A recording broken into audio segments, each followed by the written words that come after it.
Welcome to Aadya TV. నేను మీ journalist Arun. లగ్చర్ల ఘటన జరిగి ఇప్పటికి దాదాపుగా నెల అయిపోయింది. నెల అయిపోయినాక కూడా అక్కడ బాధితులకు బెయిల్ ఎందుకు రావడం లేదు, దీని వెంట ఏముంది, ఎవరు దీని వెంట అస్త్రం ఉండి ఎవరు ముందుకు సాగిస్తున్నారు అంటే అక్కడ ఉన్న రైతులకు న్యాయమైన పోరాటం చేసిన రైతులకు బెయిల్ రాకుండా ఎందుకు ప్రభుత్వం చూస్తుందా, లేకుంటే ప్రభుత్వం వెనకాల ఉన్న పెద్దలు చూస్తున్నారా అనే అంశాలపైన, అలాగే బెయిల్ ఎప్పుడు వస్తుంది అనే అంశాలపైన ఇప్పుడు మాట్లాడే ప్రయత్నం చేద్దాం.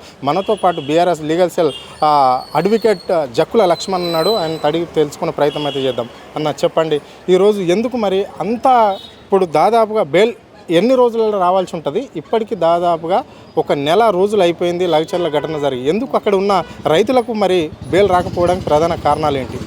క్లియర్ ఒక విషయం చెప్తానండి. అరెస్ట్ కాబడిన అక్యూజ్డ్కి రైట్ టు బెయిల్ అనేది సుప్రీంకోర్టు క్లియర్గా చాలా వందల కేసులలో చెప్పడం జరిగింది. బెయిల్ పొందే హక్కు అక్యూజ్డ్కి ఉంటుంది. బెయిల్ ఇవ్వడం అనేది కోర్టు జ్యురిడిక్షన్, అది కోర్టు డిస్క్రిప్షన్ పవర్. అంటే కేసును బట్టి ఎఫ్ఐఆర్లో ఉన్న సెక్షన్స్ని బట్టి ఇవ్వాలన్నా వద్దని డిసైడ్ చేసేది జడ్జి గారు. ఇక్కడ క్లియర్గా లగ్చర్ల ఇష్యూలో అక్రమంగా అంటే ఓనర్స్గా ఉన్నటువంటి రైతులు అక్రమంగా అరెస్టు కాబడి అటెంప్ట్ మర్డర్, వాళ్ళు అటెంప్ట్ చేయకుండా అటెంప్ట్ మర్డర్ కింద పీడీపీపీ పబ్లిక్ ప్రాపర్టీని డ్యామేజ్ చేయకుండా పబ్లిక్ ప్రాపర్టీ యాక్ట్ని సెక్షన్ 3 కూడా ప్రకారం కూడా వాళ్ళ మీద ఎఫ్ఐఆర్ చేసి క్రైమ్ నెంబర్ 153 వాళ్ళ మీద బుక్ చేసి, అదే కాకుండా ఇంకొక 2-3 ఎఫ్ఐఆర్లు వాళ్ళ మీద నమోదు చేసి అక్రమంగా అరెస్ట్ చేయబడినటువంటి రైతులు ఈరోజు మానసిక వేదనకు గురై హార్ట్ స్ట్రోక్ వచ్చిన సందర్భం మనం చూస్తున్నాం.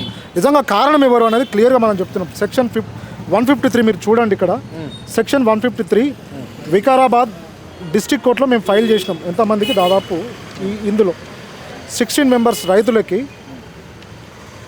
16 మెంబర్స్. అందులో ఈరోజు హార్ట్ స్ట్రోక్స్తో ప్రాబ్లంలో ఉన్నటువంటి హీరియా నాయక్, A19గా ఉన్న హీరియా నాయక్ కూడా మేము 16th రోజు బెయిల్ వికారాబాద్ డీజే కోర్టులో మూవ్ చేయడం జరిగింది. అంటే ఇప్పుడు ప్రధానంగా ఇప్పుడు గుండెపోటు వస్తుంది అని ఒక రైతుకు అని చెప్పేసి అందరికీ తెలుస్తున్న వార్త అనేది. సో అంటే దీనికి ప్రధాన కారణం ఏంటి అంటే కోర్టు నుంచి ఎలాంటి బెయిల్ రాలేదని చెప్పేసి ఆయన అవస్థకు గురవుతుండా, టెన్షన్ పడేపట్టుకే ఇక్కడ ఆయనకు గుండెపోటు వచ్చిందా? అంటే ఇక్కడ క్లియర్గా మనకు అర్థమవుతుండే, అంటే అది that is a illegal arrest. అంటే లగ్చర్ల ప్రాజెక్టుకు సంబంధించి మేము భూములు ఇవ్వమన్నా కానీ అక్కడ పబ్లిక్ మీటింగ్ పెట్టి వాళ్ళే క్రిమినల్ కాన్స్పిరసీ చేసి వాళ్ళే రైతులని ప్రొవోక్ చేసి ఒక మీటింగ్ వద్దన్నా వాళ్ళకి ప్రమేయం లేకుండా ఆ ఊరిలో మీటింగ్ పెట్టి వాళ్ళు దాడి చేయకుండా వాళ్ళని దాడి చేసిందని అటెంప్ట్ మర్డర్ కేసు పెట్టి ఇల్లీగల్ అరెస్ట్ చేయడం జరిగింది. నిజంగా తప్పు చేయని వ్యక్తి ఎవరైనా మానసిక క్షోభ కావచ్చు, మానసిక వేదనకు గురి కావడం అనేది సర్వసాధారణమైన విషయం.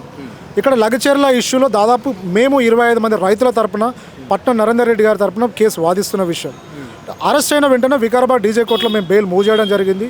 కన్సెంట్ బొమ్స్రావుపేట పిఎస్కి సంబంధించిన ప్రాసిక్యూషన్ గారికి మేము బెయిల్ వేసిన తర్వాత నోటీస్ కూడా ఇవ్వడం జరిగింది. సార్ మేము సో రైతులకు మేము బెయిల్ వేయడం జరిగింది, మీరు దీంట్లో కౌంటర్ వేస్తారా ఏమేస్తారా యాజ్ పర్ లా మీరు వెళ్ళండి. 16 తర్వాత బెయిల్ వేసిన తర్వాత బెయిల్ ఆర్గ్యుమెంట్స్ సందర్భంలో పీపీ గారు డిస్మిస్ చేయమని కౌంటర్ కూడా ఫైల్ చేయడం జరిగింది. This is a common counter. Already counter వేశారు. ఇక్కడ ఒక్కసారి మీరు చూడండి. This is a common counter. Already counter కూడా కంప్లీట్ అయింది. సిఆర్ఎల్పి 261, 268, 269 అండ్ సమ్ అదర్ రైతులకు సంబంధించిన ఇష్యూలో కామన్ కౌంటర్ బొమ్రాజ్పేట్ పోలీసులు పీపీ తరపున ఫైల్ చేయడం జరిగింది. కౌంటర్ ఫైల్ చేసిన తర్వాత దాదాపు ఈ కేసులో మేము దాదాపు బీఆర్ఎస్ లీగల్ తరపున అడ్వకేట్స్గా ఒక 10 మంది అడ్వకేట్స్ని ఆర్గ్యుమెంట్ చేయడం జరిగింది. ఇక్కడ వికారాబాద్ డీజే కోర్టులో రైతుల తరపున ఆర్గ్యుమెంట్ చేసిన సందర్భంలో జడ్జి గారు మా ఆర్గ్యుమెంట్స్ విన్నారు, ప్రాసిక్యూషన్ గారు ఆర్గ్యుమెంట్స్ విన్న తర్వాత ఆర్డర్స్కి పెట్టుకోవడం జరిగింది. ఆర్డర్ ఇచ్చే టైంలో జడ్జి గారు ఈ జీవోని ప్రస్తావిస్తూ GO number 27 law department and home department issue చేసినటువంటి జీవో ఏప్రిల్ 4th రోజు జీవో ఇష్యూ అయినట్టు, దీంట్లో ఆర్డర్ ఇచ్చే రైట్ కానీ ఆర్గ్యుమెంట్స్ వినే రైట్ కానీ నాకు లేదని చెప్పి మేము వేసినటువంటి రైతులకు సంబంధించిన బెయిల్ అప్లికేషన్స్ని పట్నం నరేందర్ రెడ్డి గారికి సంబంధించిన బెయిల్ అప్లికేషన్ నాంపల్లి కోర్టుకి ట్రాన్స్ఫర్ చేయడం జరిగింది, రిటర్న్ చేయడం జరిగింది. అంటే అప్పటి వరకు ఈ జీవో విషయం ఎవరికి తెలుసా తెలియదా? నిజంగా జీవో ఇష్యూ తెలిస్తే మేము 16th రోజు బెయిల్ వేసినప్పుడే మా అప్లికేషన్ ఎందుకు రిటర్న్ చేయలేదు? నిజంగా జీవో ఉన్నట్లయితే అక్కడే రిటర్న్ చేయాల్సినటువంటి ఏవో గారు కావచ్చు, సూపరింటెండెంట్ కావచ్చు, ఎందుకు మా బెయిల్ పిటిషన్ యాక్సెప్ట్ చేసి ఒక నెంబర్ కేటాయించి ఆర్గ్యుమెంట్స్ విని గవర్నమెంట్ తరపున పోలీసు వాళ్ళ తరపున ప్రాసిక్యూషన్ వాదనలు వినిపించి బెయిల్ డిస్మిస్ చేయమని కోర్టు ఆర్డర్స్ పెట్టుకున్న తర్వాత కూడా రిటర్న్ చేయడం రిటర్న్ చేసిన తర్వాత నాంపల్లి క్రిమినల్ కోర్టులో మేము స్పెషల్ పీడీపీపీ కోర్టులో కూడా జడ్జి గారి ముందు ఆర్గ్యుమెంట్ చేయడం జరిగింది. సార్, మేము సర్టిఫికేట్ కాపీస్ ఇక్కడ ఫైల్ చేశాము, మీరు ఆర్గ్యుమెంట్స్ వినండి, చాలామంది రైతులు ఇబ్బంది పడుతున్నారని చెప్పినప్పుడు నా దగ్గర ఒరిజినల్ ఫైల్ లేదు, నేను ఆర్గ్యుమెంట్స్ వినను అని నాంపల్లి పీడీపీపీ జడ్జి గారు కూడా చెప్పడం జరిగింది. అప్పుడు మేము ఇది కాదు అని చెప్పి క్లియర్గా హైకోర్టు రిజిస్ట్రార్ గారికి కంప్లైంట్ ఇవ్వడం జరిగింది. 10th December 2024 క్లియర్గా హైకోర్టు రిజిస్ట్రార్ గారికి చెప్పడం జరిగింది. April 4th రోజు ఒక జీవో వచ్చిందంట సార్, ఆ విషయం మాకు తెలియదు. మరి డీజే గారికి తెలుసా, కొడంగల్ జడ్జి గారికి తెలుసా, ఆ విషయం మాకు తెలియదు. కానీ నాంపల్లి జడ్జి గారికి తెలుసా అంట, స్పెషల్ జడ్జి గారికి.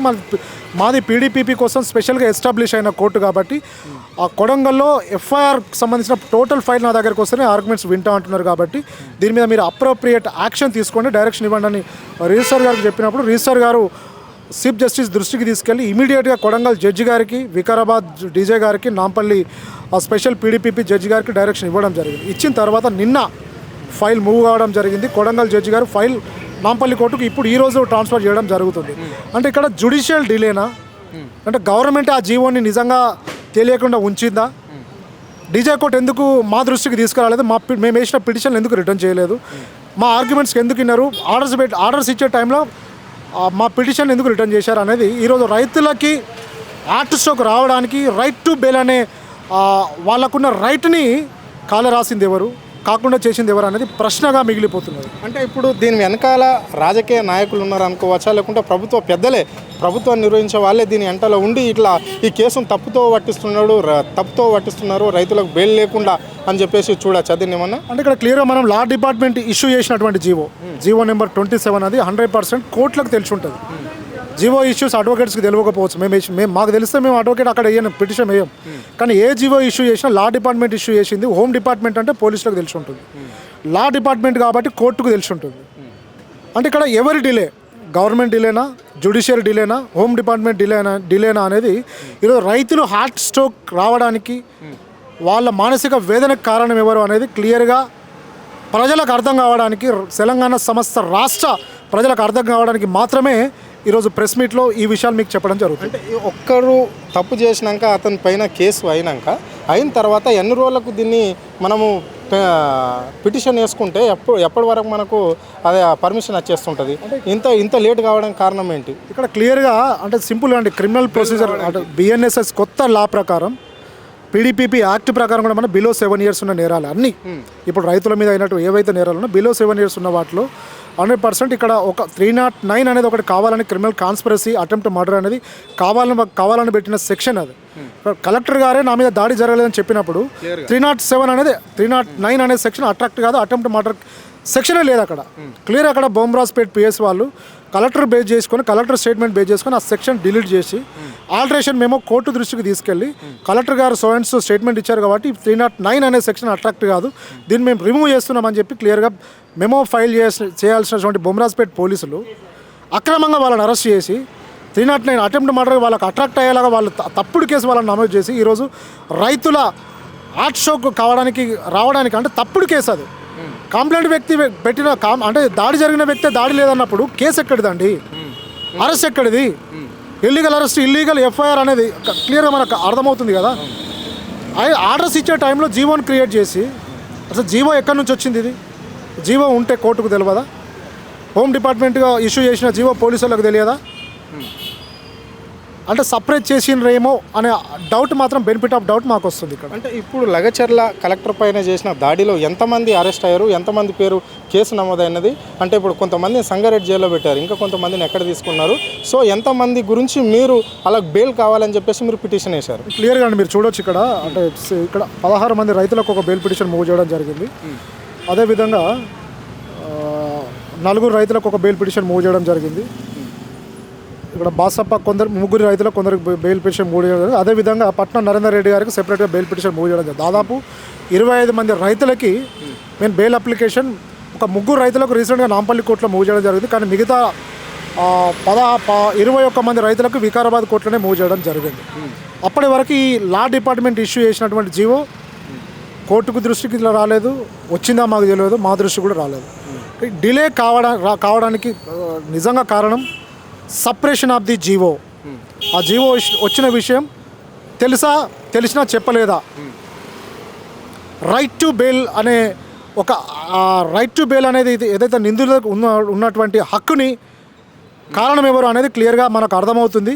హైకోర్టు రిజిస్ట్రార్ దృష్టికి కూడా తీసుకెళ్ళాము. బెయిల్ వచ్చిన తర్వాత లీగల్గా దీనికి కారకులు ఎవరో వాళ్ళ మీద క్లియర్గా, అసలు క్రిమినల్ కాన్స్పిరసీ చేసింది ఎవరో వాళ్ళ మీద యాక్షన్ తీసుకోబోతున్నాం క్లియర్గా.